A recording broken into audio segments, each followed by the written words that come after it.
Kipekee niwakaribishe katika ukumbi wetu wa Manispaa ya Kinondoni, mahali ambapo ndipo tunapoendesha shughuli zetu za halmashauri.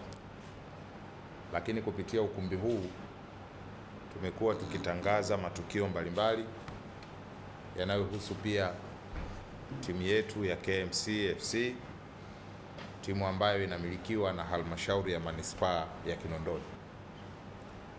Leo tumewaita hapa kuwatambulisha mdau wetu mwingine ambaye ameamua kwa makusudi kabisa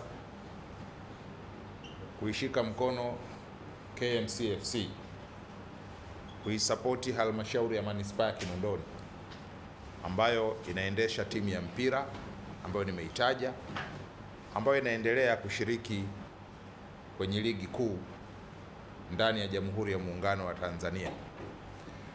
Na mdau huyo si mwingine ni Property International Limited.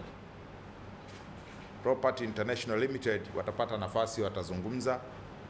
Ni kampuni ambayo imekuwa ikijishughulisha na upangaji, lakini na upimaji na uuzaji wa viwanja ndani ya Tanzania, kwa maana Tanzania bara. Bado hawajapata nafasi ya kuvuka kwenda Zanzibar, labda kwa sababu na kule ardhi si kubwa, lakini wako Tanzania bara. Sisi kama halmashauri, moja ya jukumu letu la kimsingi ni kupima na kupanga na kupima. Lakini kazi hii hatuwezi tukuifanya peke yetu.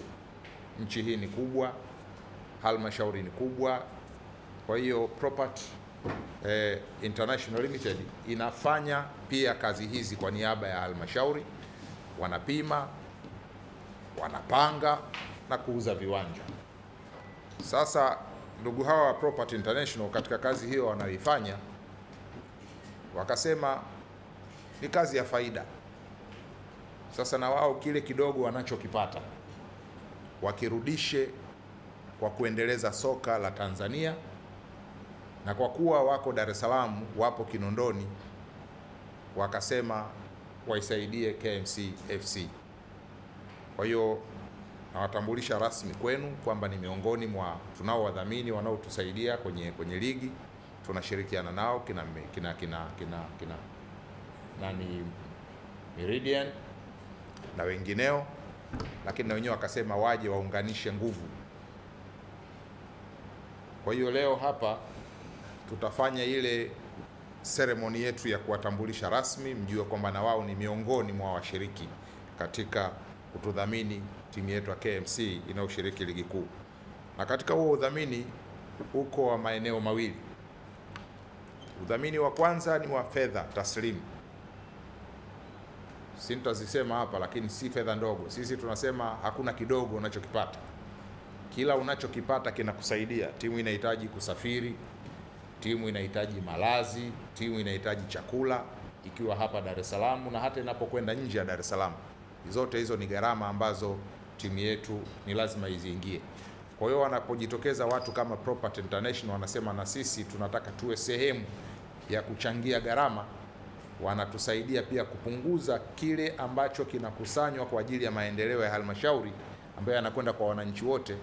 Tunakipeleka huko, sasa kinapungua, wale wanachokileta kinatusaidia na sisi kuweza kusukuma maendeleo ya timu yetu. Lakini jambo lingine, ukiacha hiyo keshi ambayo wataitoa ambayo itasaidia kuweka kwenye gharama, watakuwa sisi hapa kila mwezi huwa tuna mchezaji mwenye nidhamu, mchezaji bora. Wao sasa na wenyewe wamesema watakuwa wana package ya kumpa mchezaji wetu bora ambaye tutakuwa tunamteua kila mwezi, sio chini ya shilingi milioni moja. Milioni moja si pesa ndogo, ni pesa kubwa tu, ni zaidi ya mshahara wa mfanyakazi wa serikali au wa taasisi binafsi. Sasa mchezaji atakayekuwa anafanya vizuri, atakayekuwa anateuliwa, na sisi kila mwezi huwa tunawateua, lakini tunawapa certificate za kuwa recognize. Sasa ile certificate bila mshiko wakati mwingine inakuwa hainogi. Kwa hiyo wenzetu hawa Property International leo wanatuambia watakuwa wanatoa milioni moja kila mwezi, na mkataba huu wa kutoa hiyo milioni moja na hicho kitita kingine cha kusaidia uendeshaji wa timu utakuwa ni mkataba utakaodumu kwa kipindi cha mwaka mmoja. Kwa hiyo hii inaendelea kutupa fursa sisi kama viongozi, inawapa fursa watendaji, lakini na wachezaji vile vile kuwamotisha kuhakikisha tunasalia kwenye ligi kuu.